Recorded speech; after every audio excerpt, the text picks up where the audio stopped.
कृष्णपादान् सहगणललिता श्रीविशाखान्वितांश्च हे कृष्णा करुणा सिन्धो दीनबन्धो जगत्पते गोपेश गोपिकान्त राधाकान्त नमोस्तुते सप्तकाञ्चन गौराङ्गी राधे वृन्दावनेश्वरी वृषभानुसुते देवी प्रणमामि हरिप्रिये वाञ्छाकल्पतरुभ्यश्च कृपा सिन्धुभ्येव च पतितानां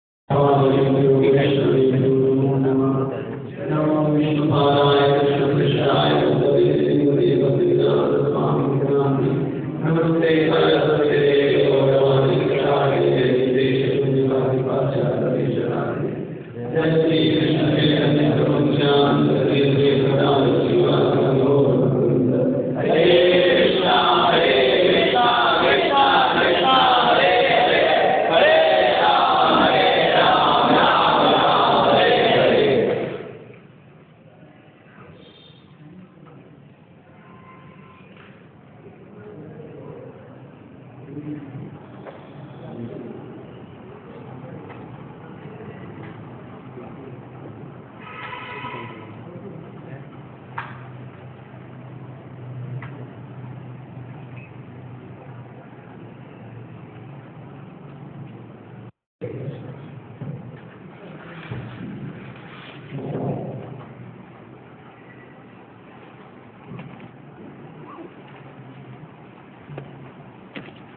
अपन कितने लोग कभी पहली बार ही यहाँ पर पाए हो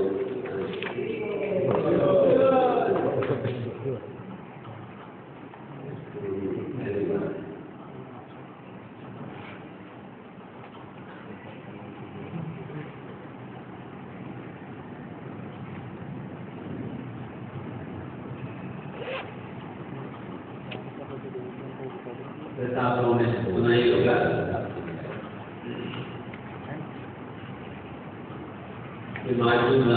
खास करके हम हमारे लिए बहुत ही उद्देश्य है क्योंकि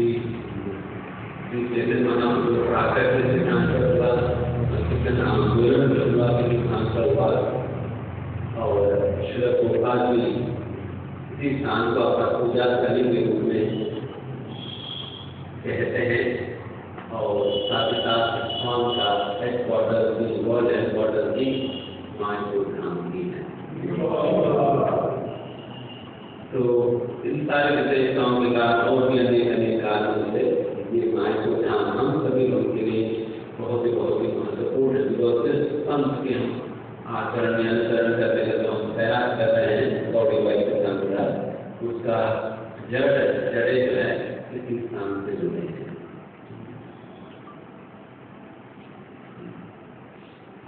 इसलिए गौड़ियों के लिए ये बहुत ही महत्वपूर्ण स्थान है। जिस प्रकार की मुस्लिम के लिए मक्का होता है और हमारे लिए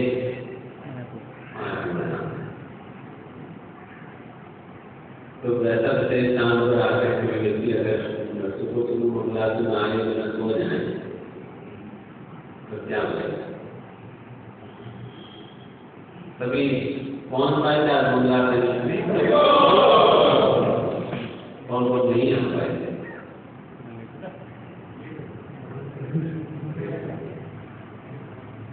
तो यहाँ बाकी अभी तो 4 दिन तो बाकी है, कम से कम आगे जो 4 दिन है तो आज भी कर भी दिया तो सर से तो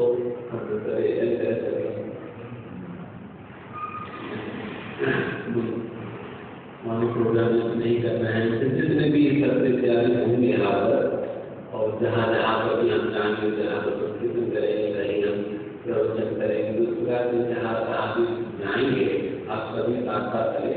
ये 5 दिन जो है थोड़ा सा अपने आप को आप सुपरमैन बना देना। सुपरमैन का मतलब है जिनको सोने की जरूरत नहीं पड़ती, जिनको खाने की जरूरत नहीं पड़ती।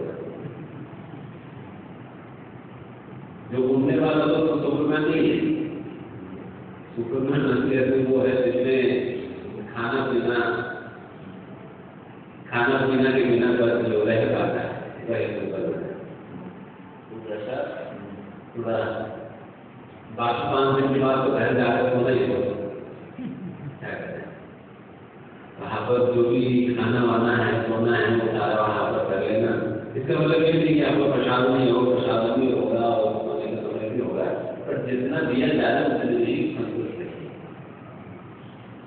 जैसे भी गैस नहीं मिल रहा टीका है, कभी भी मिलने वाला है। तो अभी हम इस सत्र में नवसी धाम की महिमा तो संक्षेप में ठीक है, ताकि आप सभी लोगों के आप सभी लोगों को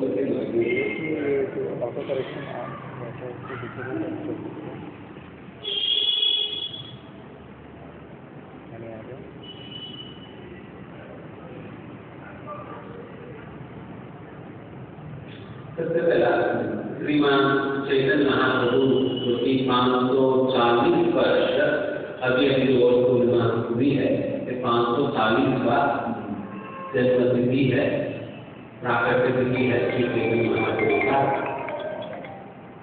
वैसा जो श्री चैतन्य महाप्रभु इस स्वयं श्री जैसे कहते हैं श्री कृष्ण चैतन्य राधा कृष्ण नहीं, स्वयं श्री राधा कृष्ण ही 540 वर्ष को श्री चैतन्य महाप्रभु के रूप में प्रकट होते हैं कुछ विशेष कारणों से।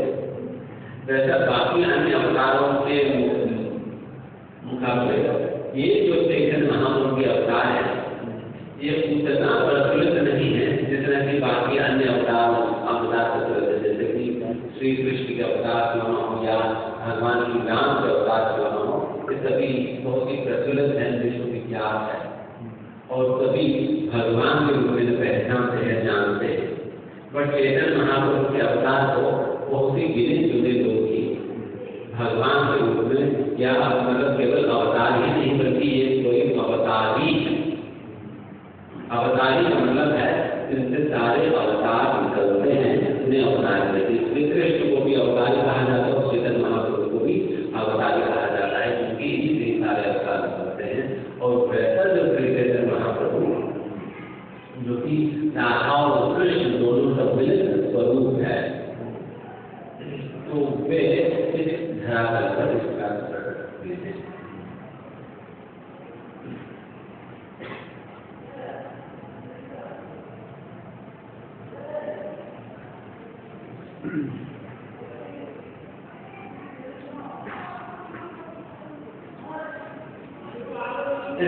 चैतन्य महाप्रभु का अवतार कि ये हर कोई नहीं पहचानता है, तो इसके संबंध में भागवतम में भी एक बात रही है, क्योंकि भागवतम कब लिखी गई है, भागवतम 5000 साल पहले श्री व्यासदेव के द्वारा रचित आखिर संकलन है श्रीमद् भागवतम। और वैसे श्रीमद् भागवतम के अंतर्गत चैतन्य महाप्रभु के बताया जाता है कृष्ण बंधु विशाल कृष्ण संगोपाम वासुपाशु की उनकी संस्थाएं इस श्लोक में बताया जाता है कि इस प्रकार से सुवेद अत्यंत बुद्धिशाली लोग, अत्यंत बुद्धिमान लोग ही चैतन्य महाप्रभु की अवतार को पहचान पाते हैं और चैतन्य महाप्रभु के आंदोलन में प्रचलित हो पाते हैं। बाकी सभी कहाँ पर है, नोएडा में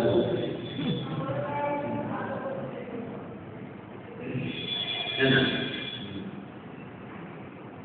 तो इस प्रकार से हर कोई पहचान नहीं पाते हैं, तो इसलिए आप सभी यहाँ तक पहुँच पाए हैं, आप सभी गिने चुने लोग सेलेक्टेड लोग हैं जिनको चैतन्य महाप्रभु ने चुन कर यहाँ पर लाया है, नहीं तो यहाँ तक तो पहुँच ही नहीं पाए। ये इनकी तरफ राय यजस्वी को भी करना खूब सारे लोग चैतन्य महाप्रभु आंदोलन से संबंधित होकर संकीर्तन आंदोलन में भाग ले पाए, अन्यथा कोई नहीं। क्यों ऐसा है, क्योंकि इसके विषय में प्रहलाद महाराज जो है इस प्रकार कहते हैं, प्रहलाद महाराज कहते हैं कि ये जो चैतन्य महाप्रभु कलयुग में जो अवतार होता है ये छन्न अवतार होता है, मतलब ये बहुत ही गुप्त और गोपनीय अवतार होता है जो जिसमें भगवान अपने भगवत्ता का प्रदर्शन बहुत ही पब्लिकली नहीं करते। इसलिए चैतन्य महाप्रभु के रूप में जब भगवान प्रकट हुए थे, चैतन्य महाप्रभु ने कभी भी अपने भगवत्ता का प्रदर्शन पब्लिकली नहीं किए हैं, जिस प्रकार धर्म को चैतन्य महाप्रभु भगवान के रूप में नहीं पहचान पाते हैं। क्यों चैतन्य महाप्रभु इस प्रकार से अपने आप को इस प्रकार का प्रस्तुत नहीं किया है? इसके कारण ये बताया जाता है कि पंचतत्वात्मक कृष्ण भक्त रूप स्वरूप, क्योंकि चैतन्य महाप्रभु स्वयं जो है भक्त के रूप में आ गए। बार-बार कर रहे हैं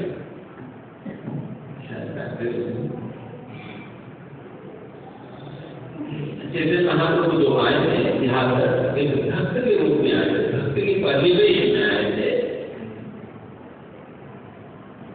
अपने अपने अपने स्वरूप को इस भक्त के वेश में छुपाते हुए चैतन्य महाप्रभु आए थे। ऐसे प्रकार में आने का क्या कारण थी? इसका कारण बताया जाता है राधा कृष्ण प्रणय महिमा शोभानेव, राधा कृष्ण प्रणय महिमा शोभानेव, क्योंकि राधा कृष्ण की जो प्रणय महिमा को समझने के लिए कृष्ण ही चैतन्य महाप्रभु के रूप में प्रकट होते हैं। क्योंकि कृष्ण सोचने लगे कि राधा रानी मेरे को इतना प्रेम करती है, वैसा श्रीमती राधा रानी की जो प्रेम की क्या महिमा है, ये स्वयं मुझे यदि समझना है तो मुझे ही राधा रानी के रूप में जब तक मैं प्रकट नहीं होगा तब तक मैं राधा रानी की भक्ति का प्रेम की महिमा मुझे कभी समझ नहीं पाऊंगा।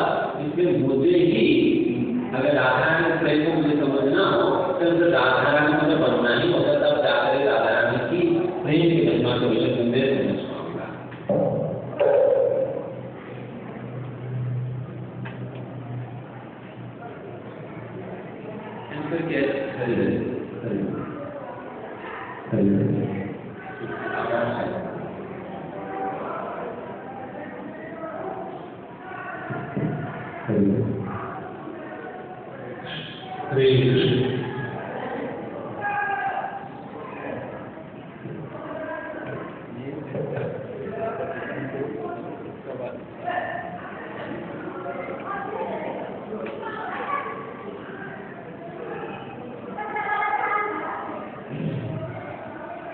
और कहते हैं श्री चैतन्य महाप्रभु नीनाभूत मदिमा आस्वादूनाभूत मदिमा, इसमें बताते हैं कि श्रीमती राधा रानी मेरे अंदर कौन सा ऐसा गुण देखती है जिसके कारण मेरी प्रति इतना आकर्षण रहती है।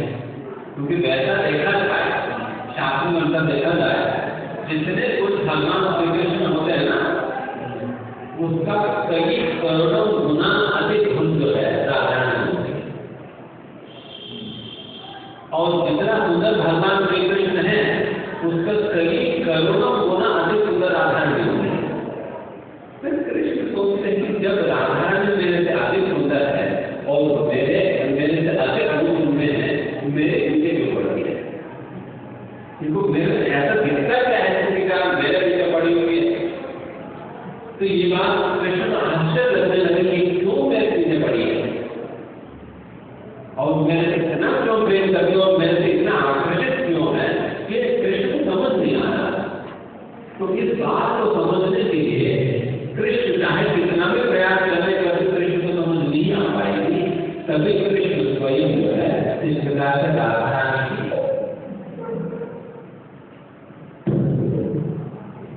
इसलिए कृष्ण स्वयं राधा भाव ज्योति पूर्ण नवति कृष्ण स्वरूप, तब भगवान श्री कृष्ण को ही राधा भाव, राधा रानी की भाव को और राधा ज्योति, राधा रानी की शरीर की कांति को, इन दोनों को लेकर आए, इन दोनों को लेकर आए ताकि राधा के भाव को स्वीकार करेंगे, तब जाकर ही राधा का प्रेम की अनुभव कर सकते हैं। राधा रानी के जिन गुणों से आकर्षित है उन गुणों को पहचान पाते हैं। तो इसलिए जो है भगवान श्री कृष्ण स्वयं इस प्रकार से चैतन्य महाप्रभु के रूप में आए थे। इस प्रकार की ड्यूटी को लेकर आने के लिए कारण है, ताकि इस प्रकार की ड्यूटी अगर नहीं लेकर आए तो राधा रानी के प्रेम को, बिकॉज राधा रानी के प्रेम को धारण करने वाले कृष्ण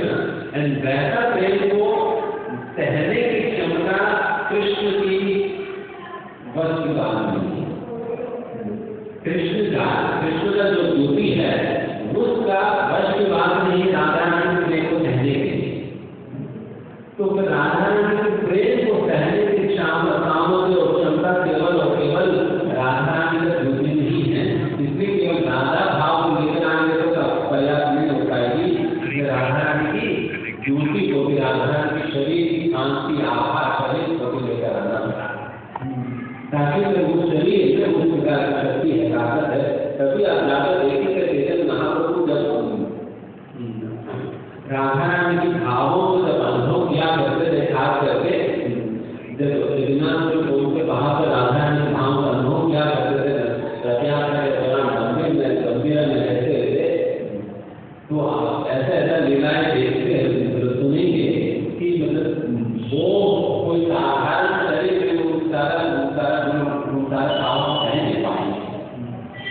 कभी कभी जब चैतन्य महाप्रभु जब भावावेश में आकर राजधानी भाव में आकर जब नाचते थे कीर्तन में,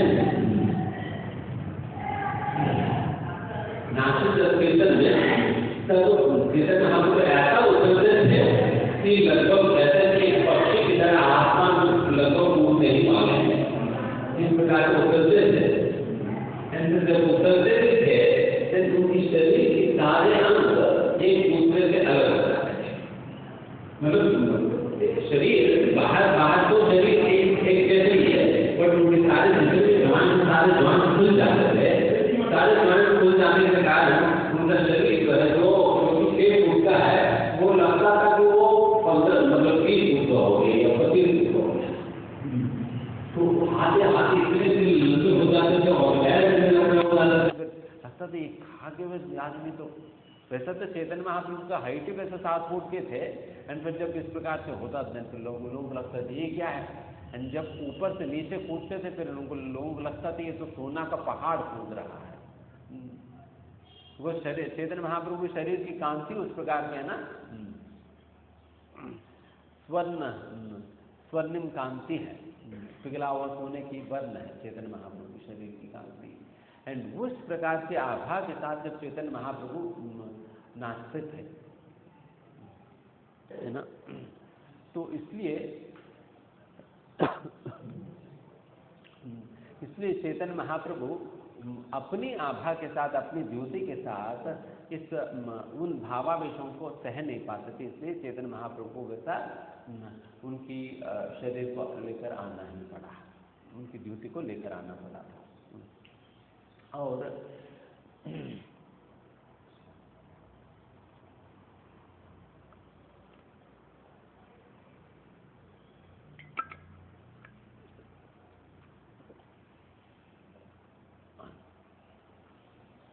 क्योंकि ये बात रुक्मिणी मैया स्वयं कहती है, भगवान श्री कृष्ण एक समय पर द्वारका में रुक्मिणी देवी अक्सर राधा रानी की प्रेम के संबंध में और राधा रानी के गुणों के संबंध में, राधा रानी की स्वभाव के संबंध में, राधा रानी के सेवा के संबंध में अनेकों बार भगवान श्री कृष्ण से कहती थी। जब इस प्रकार से कहती थी, एक समय पर तो राधा रानी ने, रुक्मिणी देवी ने स्वयं भगवान श्री कृष्ण से कहा, देखो आपकी वश की बात नहीं राधा रानी की प्रेम को समझ पाना, आप नहीं समझ पाओगे कभी भी। यदि आपको समझना है देन फिर आपको राधा रानी की भाव को लेकर आना ही पड़ेगा, तब जाकर आप समझ पाओगे करके जब राधा रुक्मिणी देवी ने कहा, तब भगवान श्री कृष्ण में ही ये संकल्प आया कि नहीं, मुझे राधा रानी के भाव को स्वीकार करके ले आना ही पड़ेगा, तब जाकर मैं राधा के प्रेम को समझ पाऊंगा, है ना। तो इसलिए भगवान श्री कृष्ण स्वयं ही, या कहा जाए तो श्री कृष्ण अकेला नहीं बल्कि राधा कृष्ण दोनों ही इस प्रकार से चैतन्य महाप्रभु के रूप में प्रकट हुए थे 500 वर्ष पहले, केवल इस कारण से ही। और भी अनेक कारण हैं, बट ये विशेष कारण है जिसके कारण चैतन्य महाप्रभु प्राकट्य हुआ है।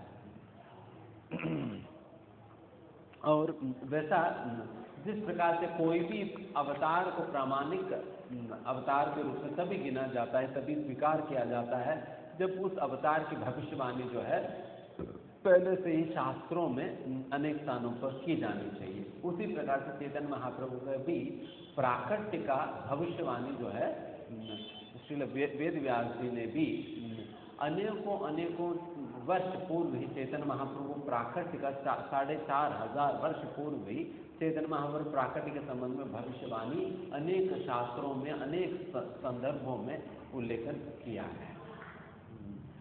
है। तो उस प्रकार से यदि हम पढ़ेंगे तो सैकड़ों श्लोकाएं हैं, जिन श्लोकों में चैतन्य महाप्रभु की प्राकट्य के संबंध में चैतन्य महाप्रभु जिस स्थान पर प्रकट होते, जैसे नवद्वीप मायापुर स्थान के संबंध में, एंड किस प्रकार से गंगा नदी के तट पे ही ये स्थान है, एंड कौन सी मुहूर्त में चैतन्य महाप्रभु प्रकट होंगे, एंड किस परिवार में प्रकट होंगे, उनकी माता पिता कौन होंगे, उनकी कार्य क्या रहेगा, वो किस आश्रम में रहेंगे, उनकी पत्नी का क्या नाम होगा, और वो ये किस वर्ण में प्रकट होंगे, और उनकी जीवन का क्या उद्देश्य रहेगा, और वो अपने जीवन काल में क्या क्या विभिन्न कार्य करेंगे। तो इस प्रकार की इन सारे ही चीजों के विषय में सैकड़ों श्लोकों में वर्णन है। तो उस प्रकार से चैतन्य मैं केवल ये सारे चीजें मैं इसलिए बता रहा हूँ ताकि जिनको श्री चैतन्य महाप्रभु के संबंध में बिल्कुल जानकारी नहीं है, उनको एक परिचय तो मिल सके, इसलिए मैं बता रहा हूँ, है ना। वैसा जैसे उदाहरण के लिए मैं 1-2 श्लोकास पढ़ता हूँ, फिर उसके उपरांत नवद्वीप धाम के संबंध में और हम चर्चा करेंगे।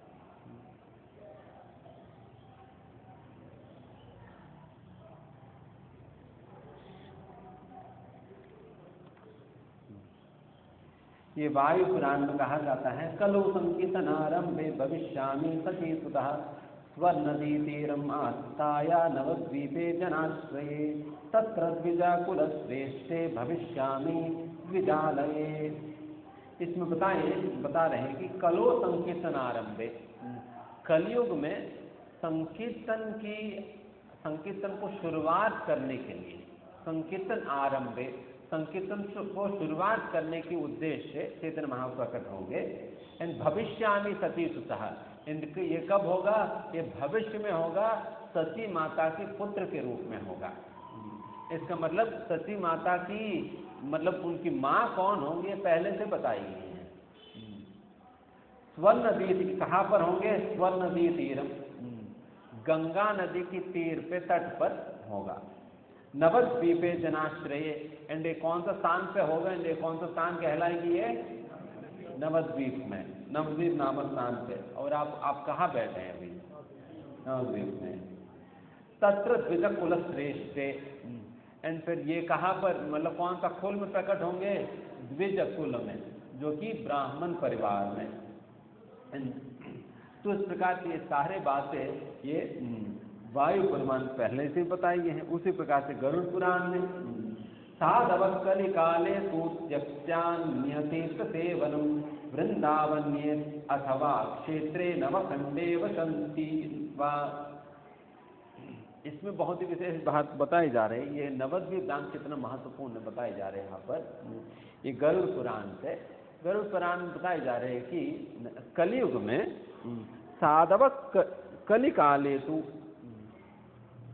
साधु लोग जो है कलयुग में त्यक्त्वा तीर्थ सेवनम, सारे तीर्थों को छोड़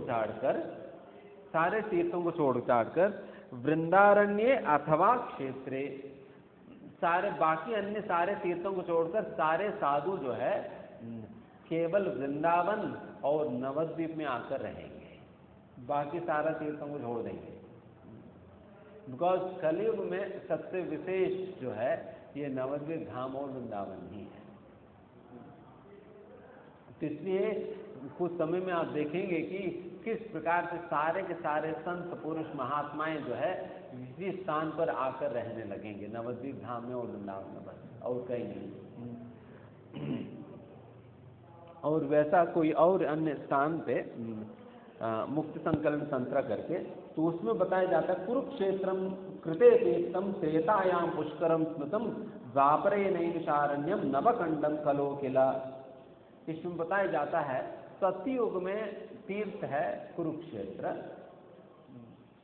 और त्रेता युग में पुष्कर क्षेत्र है और द्वापर युग में नैमिषारण्य है और कलयुग में नवद्वीप धाम है। नवद्वीप धाम है। तो इस प्रकार से बहुत ही विशेष है ये जो स्थान, बिकॉज यहाँ पर कलयुग की जो विशेष अवतार, वैसा तो कलयुग की कहा जाए, वैसे श्री चैतन्य महाप्रभु जो प्राकृतिक जो कि अवतारी है वो वे पूरा ब्रह्मांड की एक दिन में एक ही बार श्री चैतन्य महाप्रभु को प्राकट्य होता है, केवल एक बार। मतलब ब्रह्मा जी के एक दिन में तो वैसा 1000 चतुर्युग होते हैं, 1000 दिव्य योग होते हैं और एक दिव्य योग जो है 43,20,000 ईयर्स की स्पैन होता है। एक दिव्य योग का स्पैन जो है 43,20,000 ईयर्स होता है। देन उस प्रकार से देखा जाए 1000 चतुर्युग मतलब कितना लंबा है, 43,20,000 ईयर्स इंटू मतलब 4.3 मिलियन मान लो, 4.3 मिलियन इंटू 1000 मतलब कितना हो गया, 4.3 बिलियन हो गया, 4.32 बिलियन हो गया। 4.32 बिलियन ईयर्स में 4.32 बिलियन ईयर्स में एक बार ही चैतन्य महाप्रभु प्रकट होते हैं। एंड सौभाग्यवश जिस कलयुग में चैतन्य महाप्रभु ने जिस कलयुग में चैतन्य महाप्रभु प्रकट हुए थे उसी कलयुग में हम लोग भी प्रकट हो गए। शादी सही में मनाना बर्थडे, क्योंकि नहीं तो कैसे मिल पाएगी। एंड उतना ही नहीं, मतलब इस प्रकार से चैतन्य महाप्रभु जिस कलयुग में प्रकट हुए उसी कलयुग में हमें जन्म लेने का सौभाग्य मिलने के साथ साथ हम लोगों को चैतन्य महाप्रभु के विषय में पता चलना और चैतन्य महाप्रभु के आंदोलन के साथ जुड़ना भी ये और बड़ी विशेष बात है। क्योंकि वैसा कलयुग में ही, इसी कलयुग में जन्म लेने वाला तो कितने लोग हैं नोएडा, ग्रेटर नोएडा में भरे हैं बेचारे, आज घूम रहे भाई गाड़ियों में, बट आप कभी यहाँ पहुँच गए, कितनी बड़ी बात है। इस पृथ्वी पर 8 अरब लोग हैं एंड 8 अरब लोगों में से कितने ही लोगों को चैतन्य महाप्रभु के विषय में पता ही है और कितने लोग ही जुड़ पाते हैं। ये बहुत ही दुर्लभ अवसर है जो हम सभी को इस प्रकार से इस रूप में प्राप्त हुआ है। बिकॉज वैसा राधा कृष्ण ही परम आराध्य है एंड वैसा राधा कृष्ण की प्राप्ति केवल और केवल चैतन्य महाप्रभु के माध्यम से ही संभव है। जो लोग सीधा राधा कृष्ण को प्राप्त करने का प्रयास कर रहे हैं वो केवल मिट्टी खाकर निकलेंगे, वो कभी भी राधा कृष्ण को प्राप्त नहीं कर पाएंगे, क्योंकि केवल और केवल राधा कृष्ण की प्राप्ति चैतन्य महाप्रभु के माध्यम से ही संभव है। क्योंकि चैतन्य महाप्रभु राधा कृष्ण के दिव्य प्रेम को प्रदान करने के लिए ही तो हुए हैं ना। कृष्ण प्रेम प्रदायते, भगवान श्री कृष्ण के प्रति प्रेम को वितरण करने के लिए ही चैतन्य महाप्रकट हुए और उनसे हम स्वीकार किए बिना कहीं और से सीधा हम जाकर राधा कृष्ण को प्राप्त करने का यदि प्रयास करें तो राधा कृष्ण कभी नहीं मिल सकते हैं, कभी नहीं मिल सकते हैं। तो इसलिए फिर वैसा चैतन्य महाप्रभु प्राप्त करने तो फिर नित्यानंद प्रभु की कृपा की आवश्यकता पड़ती है। तभी नित्यानंद प्रभु के विषय में कहते हैं हेनो निताय बिने भाई राधा कृष्ण पाइते नाई। निताय के बिना, नित्यानंद प्रभु की कृपा के बिना चैतन्य महाप्रभु को प्राप्ति नहीं होता और चैतन्य महाप्रभु के बिना राधा कृष्ण पाइते नाई, राधा कृष्ण को कोई भी प्राप्त नहीं कर पाएगा। चाहे आप हजारों करोड़ों वर्षों तक आप ध्यान कर ले, तपस्या कर ले, नाम ले, जो कुछ भी कर ले, यदि चैतन्य महाप्रभु की यदि हम आश्रय नहीं लिया है तो राधा कृष्ण की प्राप्ति नहीं होगा। यदि हम नित्यानंद प्रभु के आश्रय नहीं लिया है फिर चैतन्य महाप्रभु की प्राप्ति नहीं होगी, है ना। तो उस प्रकार से चैतन्य महाप्रभु की आश्रय लेना और चैतन्य महाप्रभु के विषय में समझना ये बहुत बहुत बहुत अनिवार्य है। और वैसा चैतन्य महाप्रभु प्राकट्य तो उद्देश्य के संबंध में इस प्रकार से भी कहा जाता है कि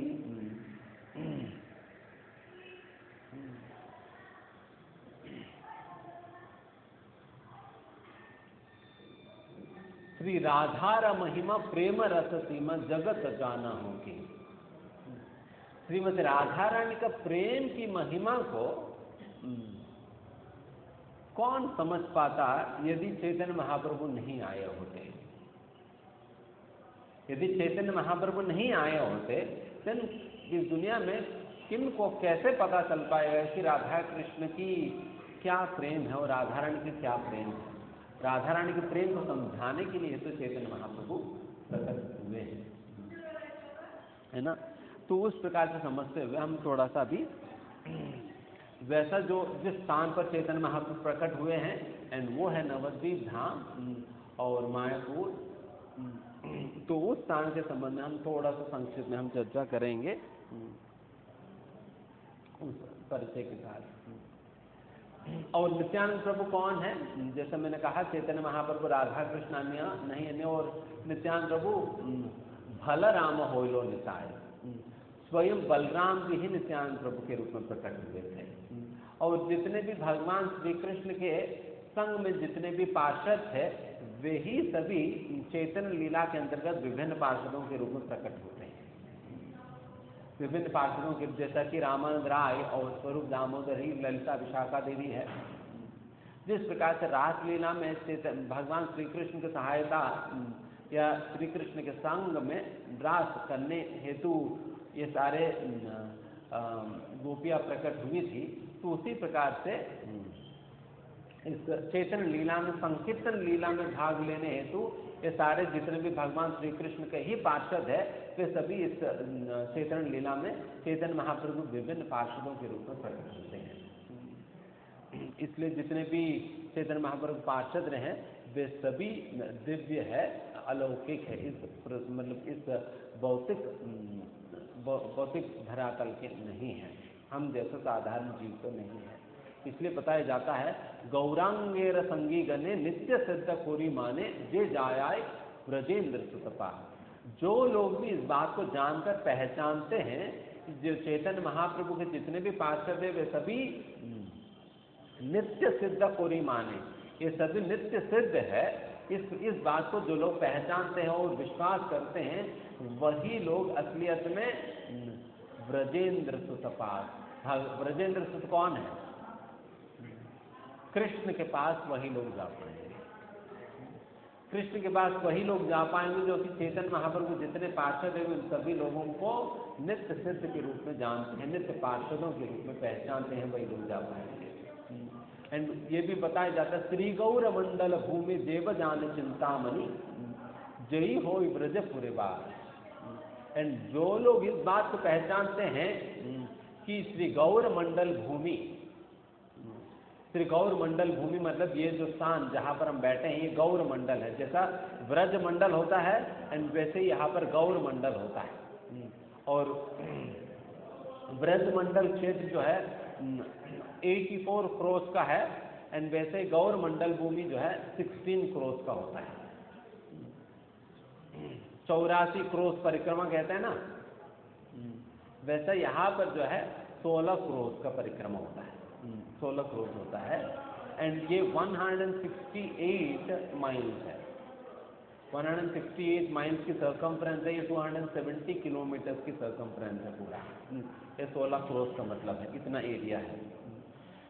ये जो श्री गौर मंडल भूमि जेब जाने चिंतामणि, इस गौर मंडल भूमि को जो व्यक्ति समझता है कि तो चिंतामणि धाम है, ये वृंदावन धाम ही है, ये बिल्कुल वृंदावन से अभिन्न है करके इस बात को जो पहचानता है वही व्यक्ति जय हो ब्रजपुरे बाग, वही व्यक्ति को ब्रजपुरी में जो गोलोक वृंदावन में वही व्यक्ति को वास मिलता है। तो इसलिए अगर कोई कृष्ण को मानता है और चैतन्य महाप्रभु को नहीं मानता है देन उनको क्या कहा जाए? और चैतन्य महाप्रभु को मानता है और नित्यानंद प्रभु को नहीं मानता है उनको क्या कहा जाता है? उनको नास्तिक कहा जाता है। उनको नास्तिक कहा जाता है। वो केवल आस्तिक व्यक्ति की तरह, वो एक आस्तिक व्यक्ति की तरह ही is posing off like a theist, but actually he is an atheist. Actually is an atheist because of his duplicitous nature, because उनकी एक कपट स्वभाव के कारण वो केवल चेतन महाप्रभु को मानता है और नित्यानंद प्रभु को नहीं मानता, या केवल कृष्ण को मानता है और चेतन महाप्रभु को नहीं मानता है, तो वो उनकी कपट स्वभाव के कारण वो नहीं मान पा रहे हैं। तभी यहाँ पर भजन में गाया जाता है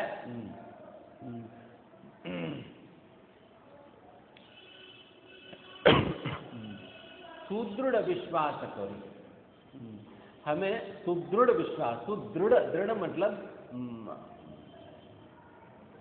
डिटरमाइंड, एंड सुदृढ़ मतलब वेरी स्ट्रांग डिटर्मिनेशन के साथ, बहुत ही दृढ़ श्रद्धा के साथ हमें चैतन्य निताय पे विश्वास रखनी चाहिए। चैतन्य महाप्रभु नित्यानंद प्रभु पे विश्वास रखनी चाहिए, बिकॉज चैतन्य महाप्रभु नित्यानंद प्रभु तो स्वयं भगवान श्री कृष्ण बलराम ही तो है। और मैं सिंपल सी बात में कहता हूँ, कृष्ण और बलराम को हम जिन शास्त्रों के आधार पर कृष्ण बलराम को भगवान के रूप में स्वीकार करते हैं, एंड उन्हीं ही शास्त्रों के अनुसार हमें चैतन्य महाप्रभु नित्यानंद प्रभु को भगवान के रूप में स्वीकार करनी चाहिए। बिकॉज कृष्ण बलराम को यदि कोई उनकी पॉपुलैरिटी की वजह से भगवान के रूप में स्वीकार करते हैं, देन वो गलत है। देन आपकी जो विश्वास है वो सेंटिमेंटल है, क्योंकि कृष्ण बलराम तो हर कोई जानते हैं। प्रभु जी थोड़ा ज़्यादा फेमस है, ज़्यादा मूवी निकले हैं इसके ऊपर, कृष्ण हम ज़्यादा पहचानते हैं।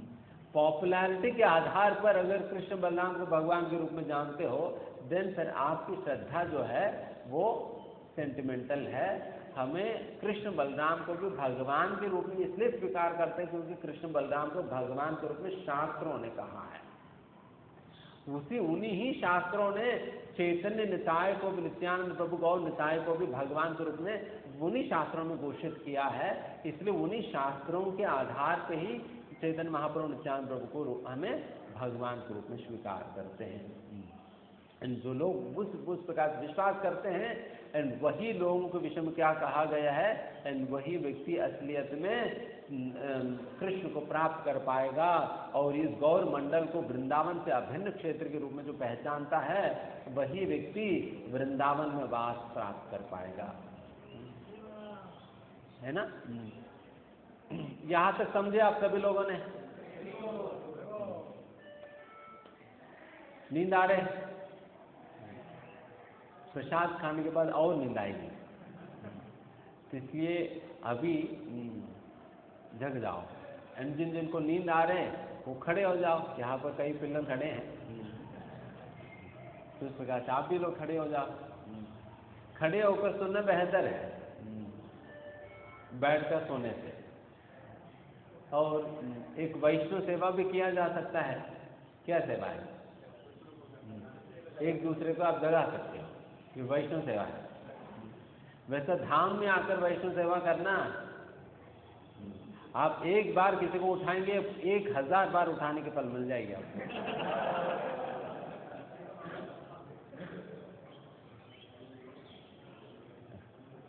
बिकॉज यहाँ पर जो भी आप भक्तिमय कार्य करते हो ना, उसकी 1000 गुना फल मिल जाता है।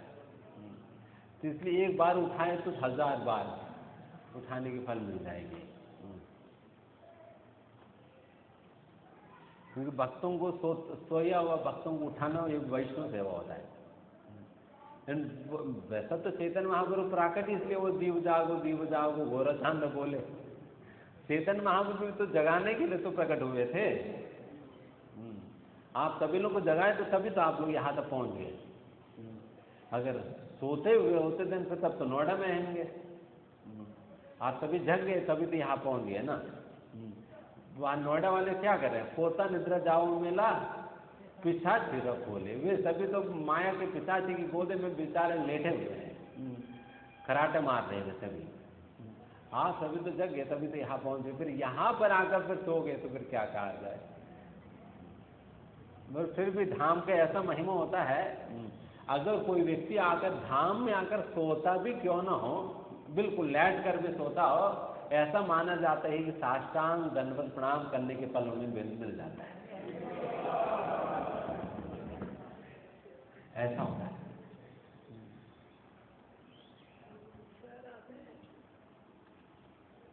तो इसका मतलब ये फायदा मत उठाए कि प्रोग्राम साष्टांग दंडवत प्रणाम करने जा रहे हैं अभी।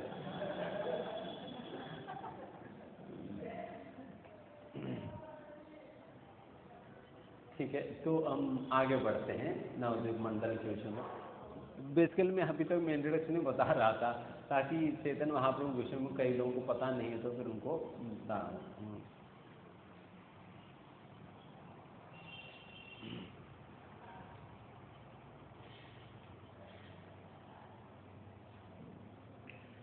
सबसे पहला इसकी ज्योग्राफी के विषय में बताते हैं कि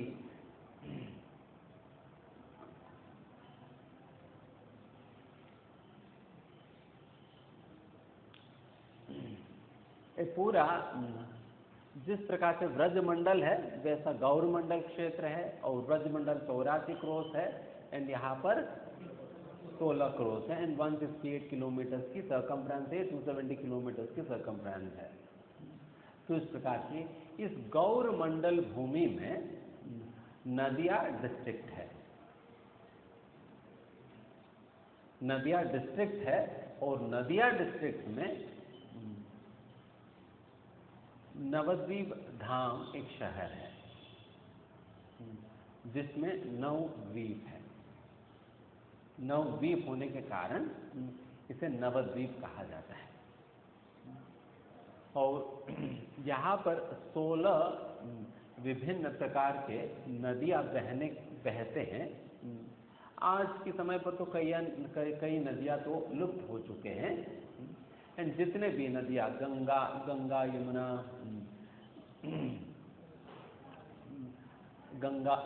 यमुना सरस्वती नर्मदा सिंधु कावेरी, ये सारे नदियाँ यहाँ पर बहते हैं, मंदाकिनी अलकनंदा। तो इस प्रकार की ये सारे के सारे नदियाँ जो है यहाँ पर बहते हैं। इन सारा नदियों का इंटरसेक्शन के कारण, बिकॉज सारा नदी इसी धाम में प्रवाहित होने के कारण ये सारे इंटरसेक्ट कर रहे हैं ना, इंटरसेक्ट करने की वजह से 9 द्वीप फॉर्म हुए हैं, एंड इन 9 द्वीपों की वजह से इस पूरा धाम को क्या पड़ा, नवद्वीप नाम पड़ा। एंड इस नवद्वीप तो समझ में आया, गौरमंडल में नदिया डिस्ट्रिक्ट है, नदिया डिस्ट्रिक्ट में नवद्वीप शहर नवद्वीप है, और नवद्वीप में अंतरद्वीप है, एक द्वीप है अंतरद्वीप, और अंतरद्वीप में एक हिस्सा है मायापुर जो कि केवल 5 किलोमीटर की इसकी सर्कमफ्रेंस है, और मायापुर में योगपीठ है। समझ में आया अभी? गौरमंडल में नदिया डिस्ट्रिक्ट में नवद्वीप है, और नवद्वीप में अंतरद्वीप है, और अंतरद्वीप में मायापुर है, और मायापुर में योगपीठ है। एंड योगपीठ अभी हम जहाँ पर दर्शन करके आए हैं, एंड योगपीठ वो स्थान है जहाँ पर श्री चैतन्य महाप्रभु का प्राकट्य हुआ है। जैसा पीठ मतलब स्थान है, वैसा योग मतलब कनेक्शन है।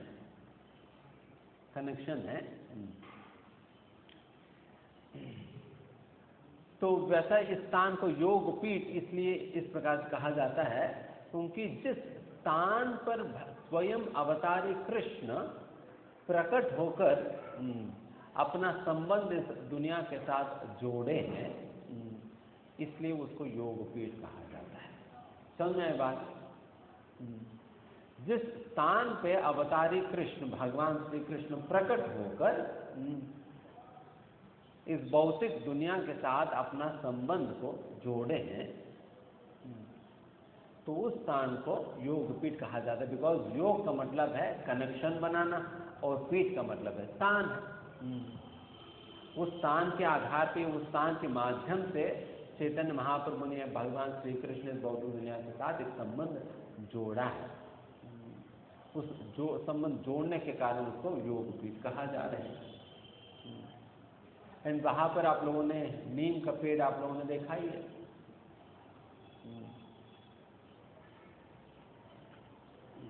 एंड उसी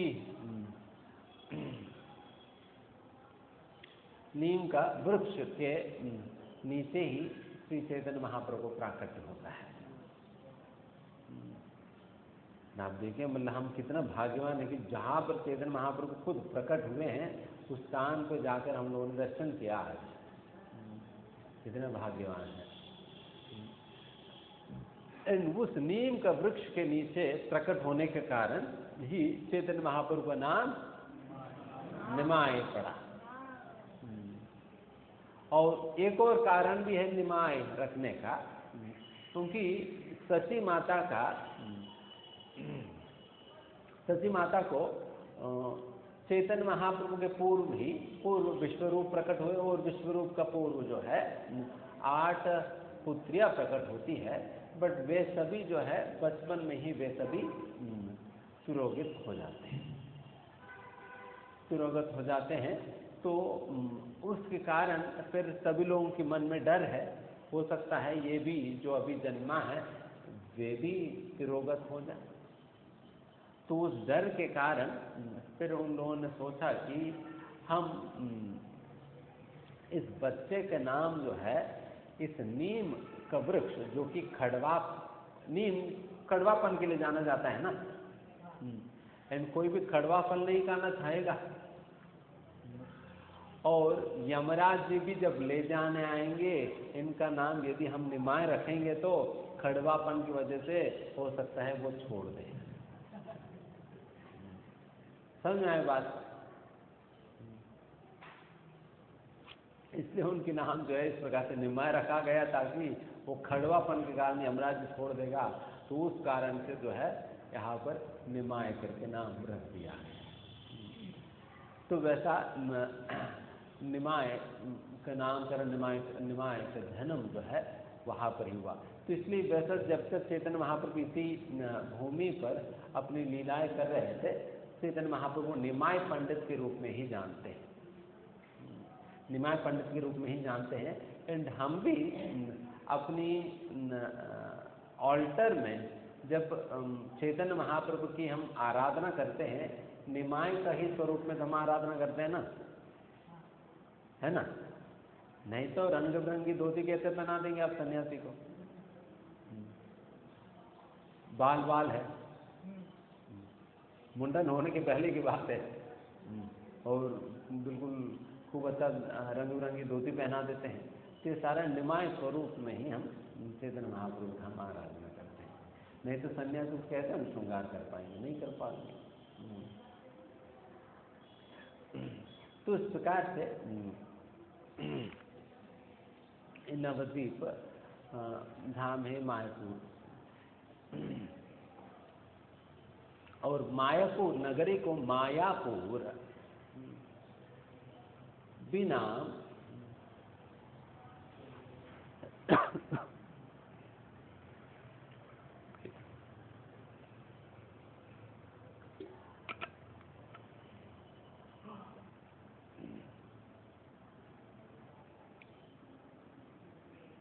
इसलिए पड़ा क्योंकि माया से पूरी है। इसका कारण ऐसे बताया जाता है, जिस प्रकार से गीता में कहते हैं ना, नाहम प्रकाश सर्वस्यो योग माया समावृतः, मैं सभी लोगों को अपना दर्शन नहीं देता हूं। क्यों? योग माया समावृतः, मैं उन लोगों की दृष्टि को योग माया से मैं छुपा देता हूं, जिसके कारण हर कोई मेरे दर्शन नहीं कर पाता है। उसी प्रकार से ही हर कोई जो है चैतन्य महाप्रभु का दर्शन नहीं कर पाता है। यह चैतन्य महाप्रभु को श्री कृष्ण के रूप में, राधा कृष्ण ना ही अन्य के रूप में पहचान नहीं पाता है। ये क्यों? क्योंकि योग माया समावृत, माया शक्ति जो है उनकी दृष्टि को वो ढक देती है, जिसके कारण हर कोई जो है चैतन्य महाप्रभु की असली तत्व को समझ नहीं पाता। तो उस प्रकार से माया शक्ति से आवृत होकर चैतन्य महाप्रभु के दर्शन नहीं कर पाने के कारण, एंड वैसा जिस प्रकार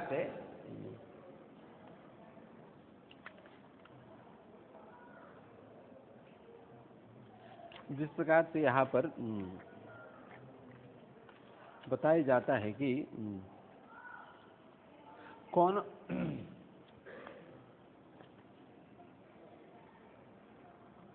अद्यापि हसे लीला करे गौर राय, कौन कौन भाग्यवान देखी बार पाए। इस श्लोक में बताए जा रहे हैं कि वैसे श्री चैतन्य महाप्रभु की लीलाएं अभी भी चल रहे हैं।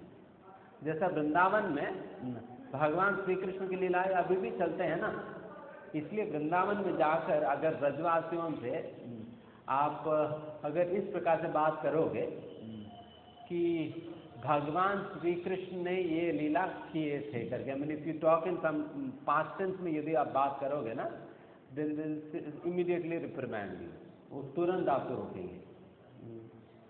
बिकॉज वो इस बात को स्वीकार नहीं कर पाते हैं कि भगवान श्री कृष्ण के लीलाएं पहले हुए थे एंड अभी नहीं चल रहे करके। अगर इस प्रकार से आप कहेंगे तो फिर उनको बहुत दुख लगता है।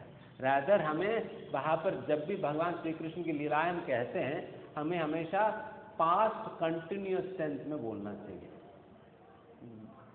पास्ट कंटिन्यूअस टेंस में बोलना चाहिए, बिकॉज ये पास्ट में ये लीलाएं हुए थे एंड अभी चल रहे हैं। तो इसलिए पास्ट कंटिन्यूअस टेंस में उन हमेशा लीलाओं का व्याख्यान इस प्रकार से करनी चाहिए।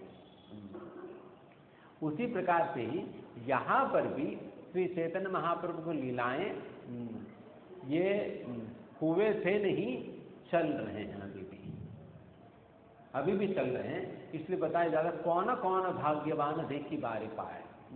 एंड वो बहुत ही भाग्यवान लोग ही चैतन्य महाप्रभु की लीलाओं को दर्शन करने के सौभाग्य में प्राप्त हो पाता है। और हम जैसा लोग को वैसा सौभाग्य नहीं मिल पाता है चैतन्य महाप्रभु की लीलाओं को देखने का सौभाग्य हमें नहीं मिल पाता। हालांकि हम तो टिकट लेकर पहुंच तो गए यहाँ पर, बट यहाँ पर पहुंचने के बाद भी चैतन्य महाप्रभु लीलाओं को दर्शन तो नहीं हो पा रहे। और इसका कारण क्या है? योग माया समावृतः, क्योंकि हमारा दृष्टि को यहाँ पर योग माया देवी ने ढक दिया है, जिसके कारण चैतन्य महाप्रभु की लीला यहाँ पर होने के बावजूद भी हमें दिखाई नहीं दे रहे। हो सकता है चैतन्य महाप्रभु यही श्रीवास आंगन में कहीं इधर उधर चल रहे होते, हम तो अंधे हैं, दिखाई नहीं दे रहे। चैतन्य महाप्रभु हम लोगों को देखकर हंस रहे होंगे, ये क्या मूर्ख, नोएडा से यहाँ तक पहुँच तो गए, बट यहाँ पर मैं सामने खड़ा हूँ, मुझे देख नहीं पा रहे हैं। तो इस प्रकार से माया शक्ति इस प्रकार से यहाँ के लोगों की दृष्टि को ढक देने के कारण इस स्थान को मायापुर कहा जाता है। समझ आई बात? बिकॉज यहाँ पर जो भी लोग आते हैं, मैक्सिमम लोगों की दृष्टि को माया शक्ति जो है अपनी शक्ति से, आवरण से वो ढक देती है, जिसे हर कोई जो है श्री चैतन्य महाप्रभु की नित्य लीलाओं को दर्शन नहीं दे पाता है। इसलिए बताया जा रहा है कौन कौन भाग्यवान जीव देखी बारे पाए। केवल अत्यंत भाग्यवान लोग ही इस प्रकार से चैतन्य महाप्रभु की लीलाओं को देख पाते हैं। इस कारण से स्थान को मायापुर कहा जाता है। तो इस प्रकार से और वैसा इस नवद्वीप धाम के प्राकृतिक के संबंध में कहा जाता है कि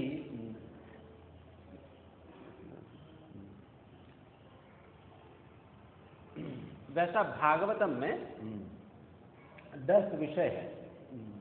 जिस प्रकार से भगवत गीता में 10 विषय है, 5 विषय है, उसी प्रकार से भागवतम में 10 विषय है। और 10 विषयों में 2 विषय है, सर्ग और विसर्ग। सर्ग मतलब प्राइमरी क्रिएशन, विसर्ग मतलब सेकेंडरी क्रिएशन है। इस पूरा सृष्टि जो हुआ है, इस सृष्टि की इस पूरा सृष्टि को सृजन करने के पीछे 2 प्रकार की सृष्टि होता है। एक तो प्राइमरी क्रिएशन होता है, सेकेंडरी क्रिएशन होता है।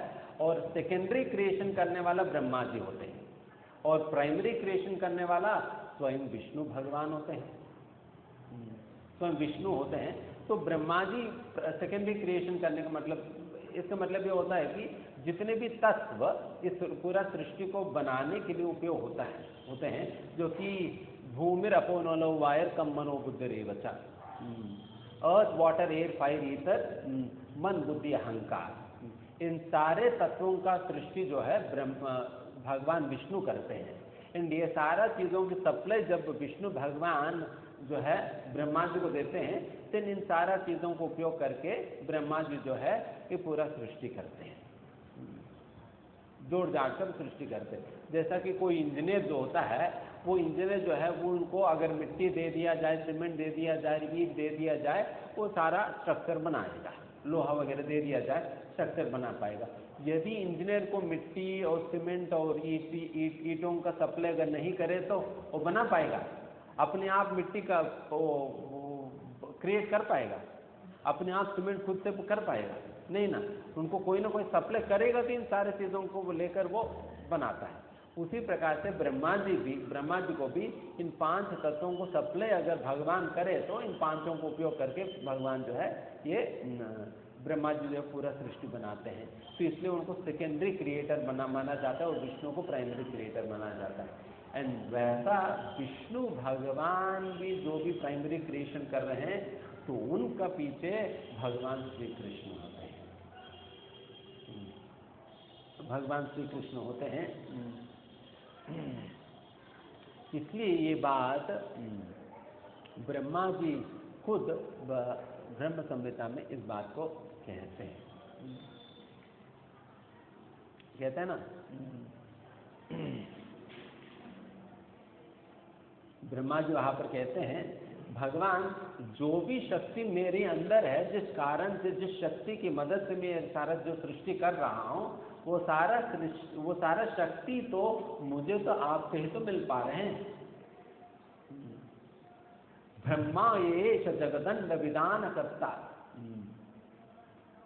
तो इस प्रकार से असलियत में पूरा सृष्टिकर्ता जो है वो भगवान श्री कृष्ण होते हैं।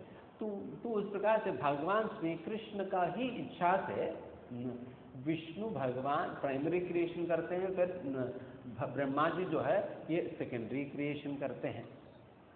ये सारा कुछ कृष्ण की इच्छा से हो पा रहे हैं। ये सारा कुछ इसलिए मैं बता रहा हूँ क्योंकि इस पूरा सृष्टि में जो कुछ भी वो सारा कुछ तो भगवान श्री कृष्ण की इच्छा से ही प्रकट हुए हैं, केवल और केवल ये नवद्वीप धाम छोड़कर। केवल नवद्वीप धाम छोड़कर इस सृष्टि में जो कुछ भी वो सारा कुछ भगवान श्री कृष्ण की इच्छा से प्रकट हुई है। और ये नवद्वीप केवल जो है श्रीमती राधा रानी की इच्छा से प्रकट होता है। ये कैसे संभव हुआ कि वैसा भगवान श्री कृष्ण का तो अनेक गोपियां हैं और गोपियों के साथ तो विहरण और रास में हमेशा लगे रहते हैं भगवान। एंड वैसे ही एक समय पर जब भगवान श्री कृष्ण जो है विरजा गोपी के संग में होने के कारण राधा रानी के निकुंज में जाने में देरी होता है। शायद हम सभी भगवान श्री कृष्ण का ही अनुयायी हैं, कभी हम लोग भी हमेशा क्लास में लेट पहुंचते हैं, मंगलारती में लेट पहुंचते हैं। क्यों? जैसा बाप वैसा बेटा, जैसा गुरु वैसा चेला, तो इसलिए हम भी लेट है। तो कृष्ण भी लेट ही पहुंचते हैं। उस दिन काफी देर हो गया था पहुंचते। फिर जब इस प्रकार से पहुंचते बहुत देर हो गया, बहुत देर तक भगवान श्री कृष्ण आए नहीं, तो फिर कृष्ण को ढूंढते जो है राधा रानी जो है धीमे धीमे ये विरजा गोपी के निकुंज में प्रवेश करती है। और जैसा भगवान श्री कृष्ण और विरजा गोपी को ये एहसास होता है, ये समाचार मिलता है कि राधा रानी जो है उनकी निकुंज में आ रही है, तुरंत गिरजा गोपी को डर लगता है, न जाने पता नहीं राधा ने कौन सा शाप दे देगी, वो देने के पहले हम गायब हो जाते हैं करके। then फिर गिरजा गोपी जो है वही का वही जो है विरजा नदी बनकर वो बहने लगती है, भाग चले जाती है। एंड कृष्ण क्या करते हैं, मैं भी उनके सामने दिख जाऊं इस कुंज में, देन फिर मुझे भी कुछ पड़ेगा, कुछ डांट और गाली या मतलब कुछ सांप पड़ने के पहले हम भागते हैं करके देन कृष्ण गायब हो जाते हैं। और फिर राधा रानी प्रवेश करी, जब दोनों ही नहीं है देन राधा रानी समझ गई ये दोनों भागे। तो फिर राधा रानी ने सोचा फिर ये क्या है यार, मतलब ये तो रोज की बात है, ये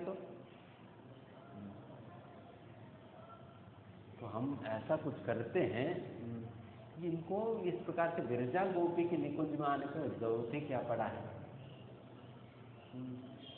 हो सकता है मैं अभी जिस निकुंज में हूं वो उतना आकर्षक नहीं लग रहा होगा, तो मैं अभी एक ऐसा निकुंज को मैं प्रकट करूंगी जिस निकुंज से भगवान श्री कृष्ण स्वयं आकर्षित होकर उस निकुंज में खुद ही भाग भाग कर आए। जब इस प्रकार से सोचा, जब श्रीमती राधा ने खुद अपनी हृदय से एक बहुत ही विशेष और अद्भुत और बहुत ही सुंदर रमणीय स्थान को प्रकट करती है, जो कि अनेक प्रकार की लताओं से मंडित है और अनेक प्रकार की जलाशयों से सुशोभित है, एंड अनेक प्रकार की भ्रमर है और अनेक प्रकार की पक्षियाँ है, चिड़िया है, और उस प्रकार से बहुत ही अद्भुत और बहुत ही सुंदर है। एंड उस स्थान के विषय में कहा जाता है कि ये स्थान जो है, ये नवद्वीप, ये जो स्थान है ये एक कमल की फूल की तरह है, 8 पंखुड़ियों वाली कमल के फूल की तरह है। और ये जो कमल का फूल, मतलब ये स्थान इतना अद्भुत है कि इससे ऐसा आभा और ऐसा प्रकाश निकलता है मानो कि कोटि सूर्य समप्रभा, मतलब कोटि सूर्य समप्रभा मतलब करोड़ों सूर्यों का जो तेज है वो केवल और केवल इस एक स्थान से निकलता है। और एक तरफ तो सूर्य का तेज है एंड दूसरी तरफ कोटि चंद्र सुशीतला, करोड़ों चंद्रमाओं की जो शीतलता जो है इस स्थान पर आने पर जीवों को अनुभव होने लगता है। जो चंद्रमा की जो किरणें जो है बहुत ही शीतल प्रदान करती है ना, एंड वो जो शीतल प्रदान करने वाली करोड़ों चंद्रमाओं की जो शीतलता जो है केवल इस स्थान में प्रकट होता है। तो उस प्रकार से करोड़ों चंद्रमाओं का शीतलता प्रदान भी करती है और करोड़ों सूर्यों का आभा को भी दर्शाती है। एंड वैसा जो स्थान है ये जो नवद्वीप मंडल है, एंड उस प्रकार के स्थान को श्रीमती राधा रानी अपनी हृदय से प्रकट करती है। एंड फिर जैसा इस स्थान को श्रीमती राधा रानी प्रकट करती है और प्रकट करके फिर श्रीमती राधा रानी स्वयं खड़े होकर हाथ में बांसुरी लेकर वो खुद बांसुरी बजाने लगती है। आपने कभी सुना राधा रानी बांसुरी बजाते हुए? तो इस स्थान पर श्रीमती राधा रानी बांसुरी बजाया, एंड फिर जब श्रीमती राधा रानी खुद बांसुरी बजाने लगी, बहुत ही विशेष राग में बजाई, तब भगवान श्री कृष्ण न जाने पता नहीं कौन सा निकुंज में छुपे थे, वो वहां से भागे यहाँ पर प्रकट हो जाते हैं राधा रानी के सामने। केवल इस निकुंज से और राधा रानी की इस मधुर बांसुरी की आवाज से आकर्षित होकर कृष्ण स्वयं पहुंच जाते हैं।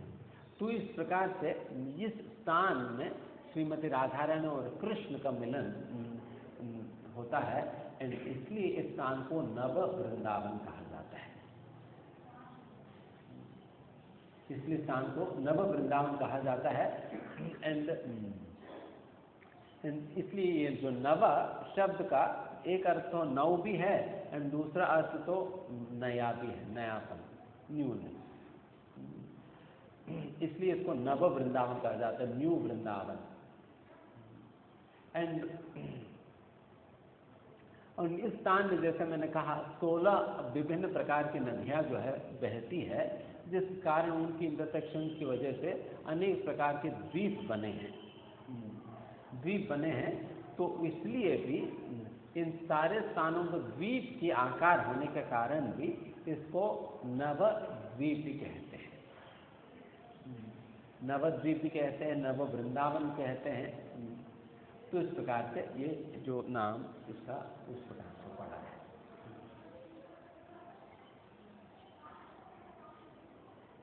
अभी आप लोगों को समझ में आया कैसे ये धाम प्रकट हुआ है, किस प्रकार से।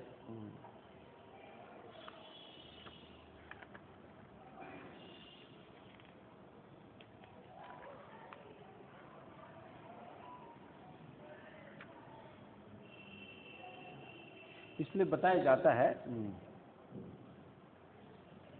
नवद्वीपे वृंदावन दुई एक है, गौर श्याम रूपे प्रभु सदा विलसै। यहाँ पर बताया जाता है कि इसलिए वृंदावन को नवद्वीप धाम को दोनों को आप भिन्न मतलब डिफरेंट के रूप में नहीं देखना चाहिए। एंड ये कहा जाता है कि ये नवद्वीप धाम के प्रति ये धाम अपराध माना जाता है अगर कोई नवद्वीप धाम को वृंदावन को भिन्न मानता है तो। Even if you consider these two to be different, you are committing a very serious offence against the holy dham. दोनों का भिन्न मानना चाहिए, दोनों भिन्न नहीं है। जिस प्रकार से चैतन्य महाप्रभु और कृष्ण में कोई भिन्नता नहीं है, तो उसी प्रकार से गौर मंडल में और ब्रज मंडल में कोई भिन्नता नहीं है। और जैसा नवद्वीप धाम के विषय में मैंने कहा, ये 8 पंखुड़ियों वाला कमल की तरह है करके। एंड ये 8 पंखुड़ियाँ जो है 8 द्वीप की तरह है, और बीच में जो द्वीप है वही अंतर्द्वीप है। जो कोई भी कमल का फूल का बीच का हिस्सा होता है ना, वर्ल, तो जो वर्ल है जो कि बीच के हिस्सा है कमल का फूल, वही अंतर्द्वीप है। उसी अंतर्द्वीप में मायापुर और मायापुर में योगपीठ स्थान है। तो इस प्रकार से ये भी इसी स्थान पर है।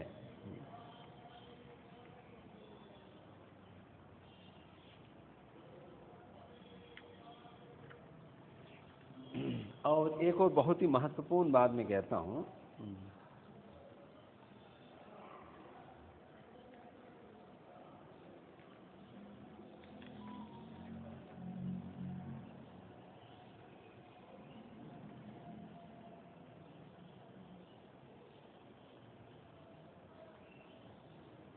ठीक है, वो श्लोका मुझे कहाँ पर मैं बता रहा हूँ। जितने भी विभिन्न प्रकार की तीर्थ है, जैसे मैंने कहा ना, कलयुग में सारे संत जो है धीमे धीमे बाकी अन्य तीर्थों को छोड़कर, अभी कोई हरिद्वार में रह रहे, कोई नैमिषारण्य में रह रहे, कोई अयोध्या में रहे, कोई कहीं और रह रहे, कोई बद्रीनाथ में रह रहे, कोई केदारनाथ में रह रहे, कोई कन्याकुमारी में रह रहे, कोई कहीं और रह रहे, श्रीरंगम में रह रहे। उस प्रकार से तो आगे जाकर ये होने वाली है कि जितने भी महान संत में है वे सभी इन सारे तीर्थों को छोड़ने वाले हैं।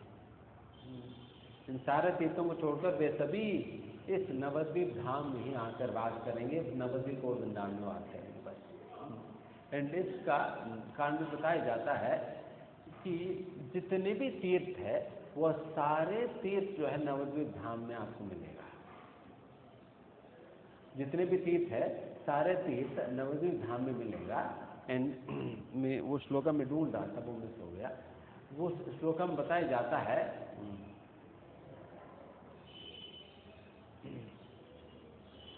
वो जो तीर्थ जब नवद्वीप धाम में उनकी वो होता है, नवद्वीप धाम के स्पर्श होने पर वो तीर्थ जो है वो करोड़ों गुना अधिक शक्तिशाली बन जाता है। वो करोड़ों गुना अधिक शक्तिशाली बन जाता है उसका जो अस्तित्व जो है नवद्वीप धाम में होने के कारण। जैसे इसका मतलब ये हुआ कि मान लीजिए बद्रीनाथ है, बद्रीनाथ तो है हिमालयों में, और वैसा बद्रीनाथ एक स्थान यहाँ पर आपको नवद्वीप मंडल परिक्रमा करते वक्त भी एक स्थान जो है बद्रीनाथ के नाम से आपको मिलेगा। एंड यहाँ पर जो बद्रीनाथ है वो जो नवद्वीप धाम में जो बद्रीनाथ है वो कई करोड़ों गुना ज़्यादा शक्तिशाली है वहाँ की बद्रीनाथ की तुलना। वहाँ की बद्रीनाथ की तुलना यहाँ पर जो बद्रीनाथ है वो करोड़ों गुना ज़्यादा शक्तिशाली है, because it has gotten the touch of the supreme abode Navadvip. इस प्रकार नवद्वीप धाम के स्पर्श पाने के कारण वो अत्यधिक शक्तिशाली बन जाता है। तो इस प्रकार से ये बहुत ही अद्भुत और बहुत ही महत्वपूर्ण धाम है। बिकॉज समय तो नहीं है बहुत ज़्यादा कहने के लिए, मैं यही कह वैसा चैतन्य महाप्रभु वैसे भगवान श्री कृष्ण अनेक भावों का आस्वादन करते हैं, जैसा कि ऐश्वर्य भाव के आस्वादन करते हैं, माधुर्य भाव के आस्वादन करते हैं और औदार्य भाव का आस्वादन करते हैं। तो इस प्रकार के 3 भाव होते हैं, ऐश्वर्य भाव और माधुर्य भाव और औदार्य भाव।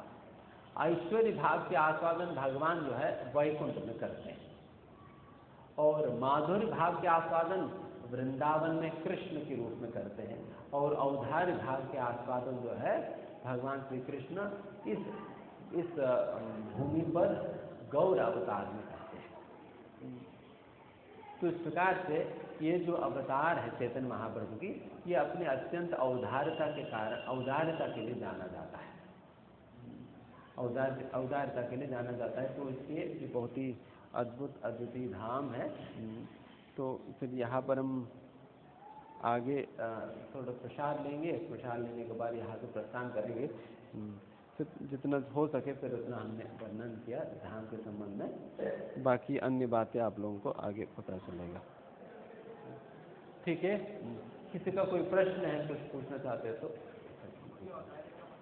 हाँ, औदार्य का मतलब ये होता है कि मर्सीफुल, मैग्नानिमस, अत्यंत दयालु है, अत्यंत दयालु, उसको औदार्य कहा जाता है। और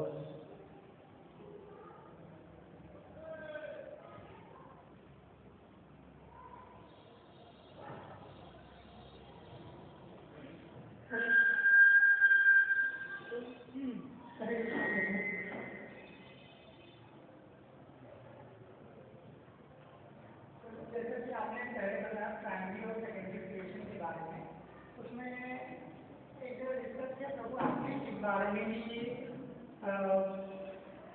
भगवान विष्णु के ऊपर, मतलब भगवान कृष्ण को प्राइमरी क्रिएशन एक तरह भगवान कृष्ण करते हैं, फिर भगवान विष्णु ब्रह्मा देव को वो सेकेंडरी क्रिएशन करने के लिए वो सारे रिसोर्सेज देते हैं। तो प्रभु मैं अभी तक जानता हूँ, जितना मुझे नॉलेज है कि भगवान विष्णु के अवतार में आते हैं भगवान कृष्ण, तो कंफ्यूजन मुझे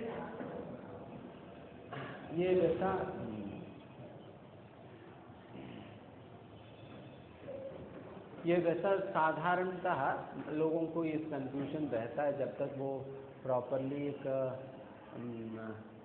आचार्यों के निर्देशन में शास्त्रों का अध्ययन नहीं करता है।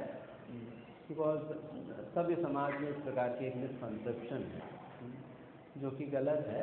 इस बात को ब्रह्मा जी जो है सिद्ध करते हैं ब्रह्म संहिता के अंतर्गत, जहाँ पर ये बहुत क्लियरली बताते हैं कि इस प्रकार से भगवान श्री कृष्ण स्रोत है और कृष्ण से ही विष्णु प्रकट होते हैं, कृष्ण से ही विष्णु प्रकट होते हैं। वैसा कृष्ण और विष्णु में कोई अंतर तो नहीं है, कोई अंतर नहीं है। अगर कोई केवल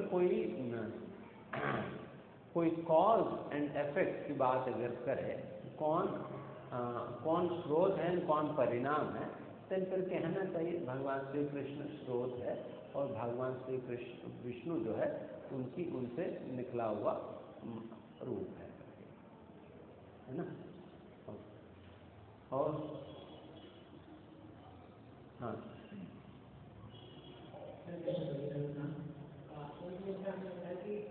चैतन्य महाप्रभु की भक्ति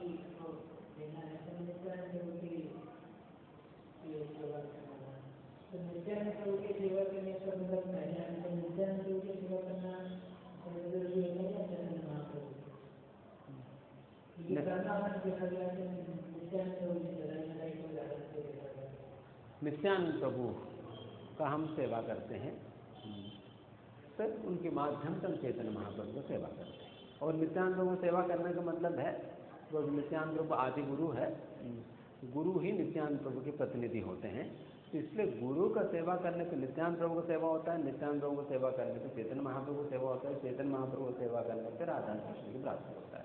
तो इसलिए अगर सारा कुछ बॉइल डाउन हो जाता है गुरु की सेवा में।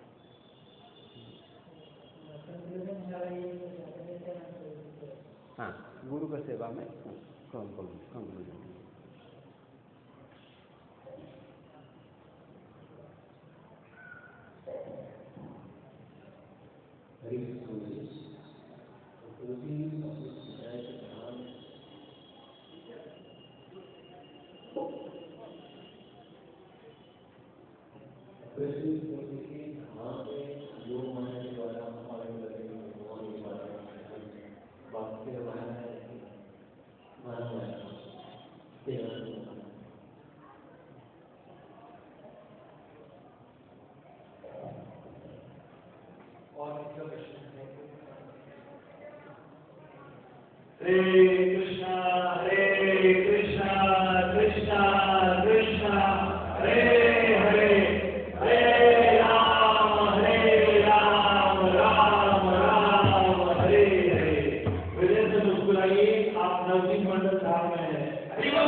धन्यवाद करेंगे श्री कृष्ण महामंत्र के द्वारा।